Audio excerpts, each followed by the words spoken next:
हम बनी गाँव में आ तू बाडू टाउन में, हम बनी गाँव में आ तू बाडू टाउन में, लागत जवानी कट जाए लॉकडाउन में। तुमसे कितना प्यार करीले तुमके ना अंदाज बा, तोहरा सिवाना हमरा दिल पे केहू के भी राज बा।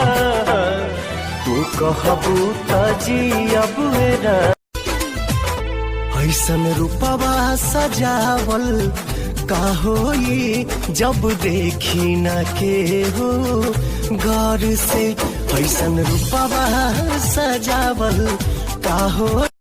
चैत में लइकन के मन होला बाबू, एक बार मिलबू तो कहबू कि आउर।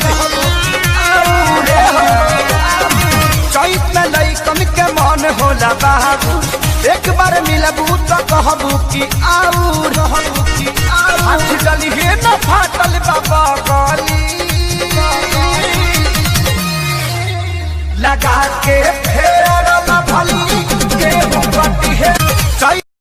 गमछी में तुमको भले बेकार लगते हैं, तोरा का पता है गमछी से हम तो रंगदार लगते।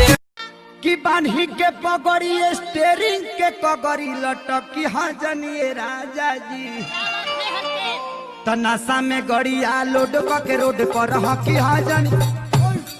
लाठी छोड़ी तू तो ले बड़ा लाठा लाठा, अरे लाठा। ए बिहू होई तोरे तो साटा, अच्छा ते जाई भले दू चार काठा।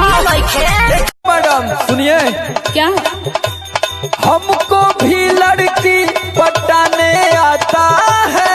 अरे जाजा इन नजरों से तीर चलाने आता है। क्या समझी गड़ा ललाई की ना गेलू बड़ा बाप के, अमी सलाई न दे दो तो हर खास हो जाई। एगो चुम्मा एगो चुम्मा एगो चुम्मा दे। लाइकी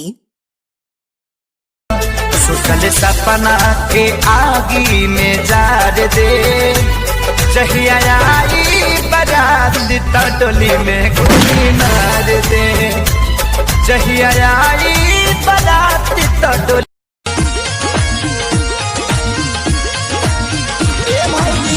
उमड़ल जवानी लेके घूमेली राह में, पहिए से मुँह तनी उनका हो डाह में।